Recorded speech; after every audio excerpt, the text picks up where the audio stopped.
Notre première rencontre aura lieu ici même, au Muséum départemental des Hautes-Alpes, avec Léon Wolf-Galliard.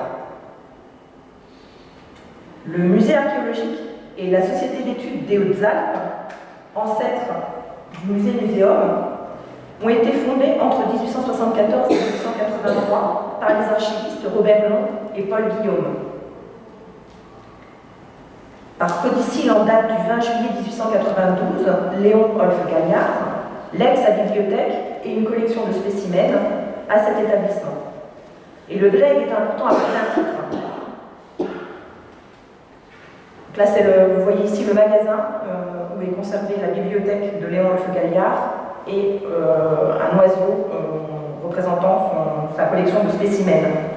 Je vous prierai de m'excuser pour la qualité des photos. En fait, c'est des photos que j'ai prises à titre professionnel, un peu comme une mémoire. Donc elles sont parfois prises dans des conditions un peu compliquées, pas de lumière, les ouvrages posés sur un coin de table, enfin, donc les photos ne sont pas toujours de très très bonne qualité.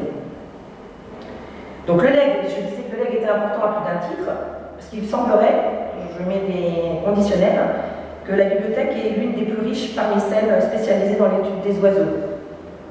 La collection de spécimens, quant à elle, comprend plus de 2000 oiseaux perchés, 3300 peaux d'oiseaux ainsi que leurs œufs et leurs nids. Mais qui est donc Léon Wolf-Galliard? Attendez, je crois que je suis allée trop vite. Hop. Voilà, c'était bon.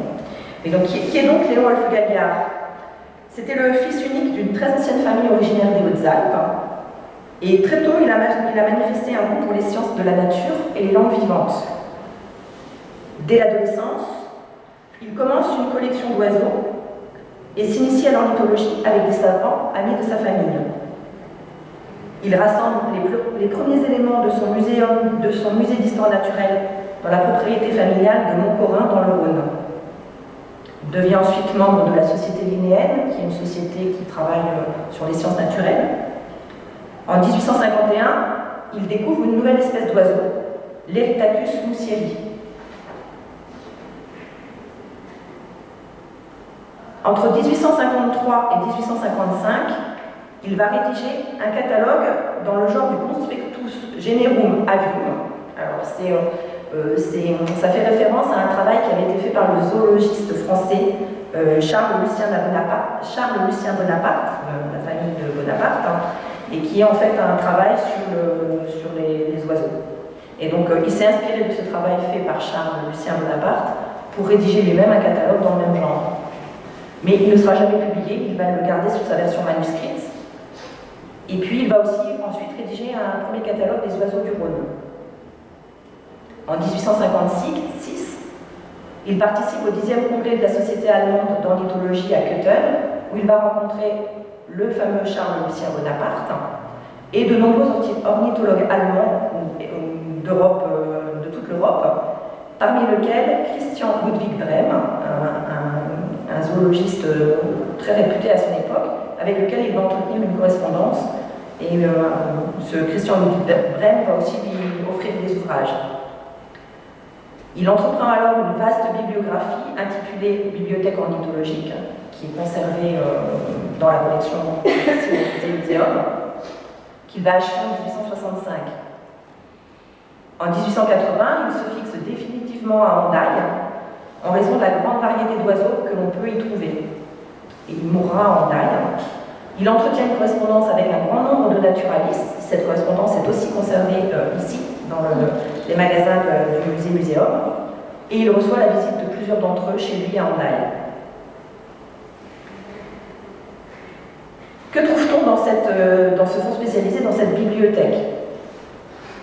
Alors, on a la chance d'avoir, à côté des livres qui ont appartenu à Léon Wolf-Galliard, on a la chance de conserver aussi les catalogues qu'il a rédigés de sa bibliothèque. Il en a rédigé plusieurs. Et donc, c'est une bibliothèque qui est essentiellement spécialisée en zoologie et ornithologie. Mais on y trouve aussi des ouvrages plus généralistes de sciences naturelles, des voyages, de la géologie, de la minéralogie, de la botanique, de l'herpétologie. Alors, je ne sais pas si vous savez ce que c'est que l'herpétologie.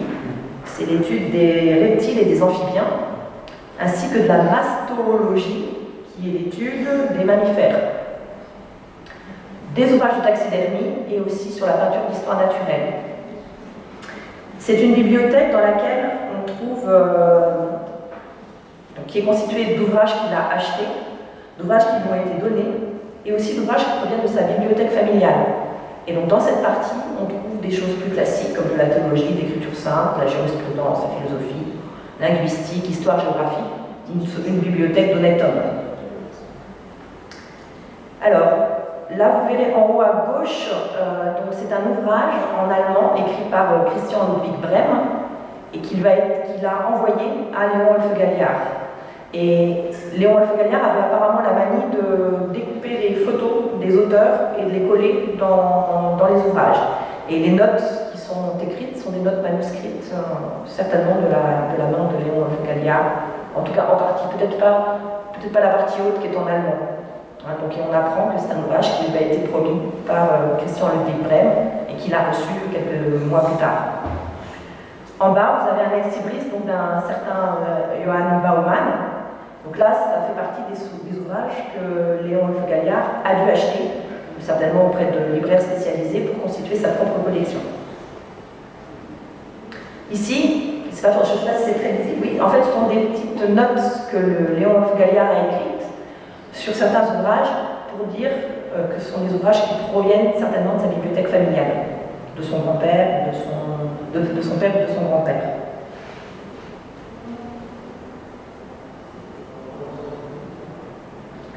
Aujourd'hui, le musée-muséum conserve 3456 volumes du XVIe au XIXe siècle, des livres, des brochures, des périodiques, qui sont identifiés comme provenant du legs Léon Wolfe-Galliard.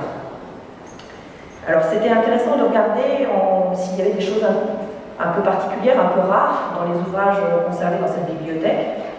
Et pour ça, j'ai fait des recherches dans un catalogue qu'on utilise beaucoup quand on est bibliothécaire, qui s'appelle le catalogue collectif de France, qu'on repère sur les initiales CCFR, et qui, en fait, c'est un collectif qui reprend les ouvrages conservés dans énormément de bibliothèques en France. Et quand vous ne trouvez pas un ouvrage dans le CCFR, c'est quand même qu'il y a un certain caractère de rareté. En tout cas, ça vous permet de voir si c'est quelque chose de très courant ou qui l'est moins. Donc, j'ai pas pu le faire pour tous les ouvrages parce que la mission que j'ai faite dans le musée-muséum était très courte. Mais, par exemple, cet ouvrage en allemand, le Tiers-Bourg, là, celui-là, qui est un ouvrage du XVIe siècle, il est conservé apparemment en un seul exemplaire en France à la Bibliothèque nationale. C'est certainement un ouvrage rare, parce que même des collections spécialisées ne le conservent pas.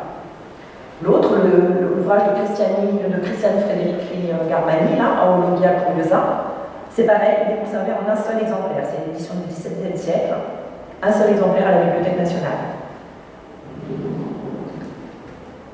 Deux autres exemples, un ouvrage aussi du XVIe siècle, l'ouvrage de Aldo Rondi, là, sur l'ornithologie, une édition du XVIIe italienne, de Bologne, est conservée, elle, alors, un seul exemplaire à la Bibliothèque nationale et dans 5 bibliothèques municipales en France. Donc c'est pareil, c'est aussi certainement un ouvrage assez rare. Ensuite, à côté, c'est un ouvrage de la fin du XVIIIe siècle sur l'écologie dans le monde arctique. Et lui, il est conservé que dans des établissements très spécialisés, comme l'Observatoire océanographique de Lannions, par exemple, le Muséum national d'histoire naturelle ou la Bibliothèque nationale. Là, c'est pareil, c'est un ouvrage qui pourtant ne fait pas trop de bruit, qui ne paraît pas comme ça, et qui en fait est très rare. Alors, la collection de Léon Wolfe-Galliard conserve aussi beaucoup de journaux en langue étrangère, en italien, en suédois, en allemand, en français, en russe aussi, je crois. Plus de 75 titres de périodiques, dont certains sont extrêmement rares pour le coup, puisque en faisant une recherche dans un autre catalogue collectif qui s'appelle le Sudoc, celui-là, qui est un catalogue qui est organisé par les bibliothèques universitaires, eh bien, on trouve qu'au moins 21 des titres conservés dans cette collection ne sont pas dans le Sudoc. Donc, soit les bibliothécaires vont faire leur travail, soit ce sont des titres qui ne sont pas conservés en France. Et les deux que je vous ai montrés ici, le journal anglais The Ibis, lui, on a une seule localisation dans les bibliothèques en France. Et le périodique allemand, lui, il est juste dans 3 bibliothèques. Donc, tout ça pour vous montrer que ce fonds conserve certainement des raretés qui auraient besoin d'être mieux connues, mieux répertoriées et mieux connues. Alors, à côté des imprimés, dans cette collection, on retrouve aussi un fonds important de manuscrits. Dans cette collection de manuscrits, il y a à la fois la correspondance que Léon Wolf-Galliard a pu avoir avec des zoologistes, des naturalistes de son époque, et des lettres qu'il a reçues. Donc à la fois des copies de lettres qu'il a envoyées et des lettres qu'il a reçues. Et puis il y a aussi beaucoup de manuscrits de ses travaux personnels. C'est des écrits, des traductions, des notes de travail. Et enfin, la collection est complétée par une riche iconographie constituée de dessins, de peintures, de gravures, de photographies et de cartes postales, qui concernent là aussi essentiellement les sciences naturelles et l'ornithologie. Donc, par exemple, ce que vous voyez, le manuscrit avec des reproductions d'oiseaux, en fait, c'est une copie d'un journal de la Société asiatique du Bengale de 1847. Donc, on peut supposer qu'il n'avait peut-être pas ce numéro, que ça l'intéressait particulièrement, et qu'il en a fait une copie, et qu'il a dû aussi faire des dessins d'oiseaux, les reproductions d'oiseaux. Là, je parle sous couvert de spécialistes. Et ce qui est à droite, c'est une image qui représente sa correspondance. On voit une lettre, par exemple, écrite en daille, ça doit être une copie d'un courrier qu'il a envoyé à un de ses correspondants. Donc, encore quelques exemples d'oiseaux, soit des estampes, soit comme l'image de droite, des dessins faits par Léon Wolf-Galliard. Encore là, des estampes, soit en planche, soit qui viennent d'ouvrages reliés.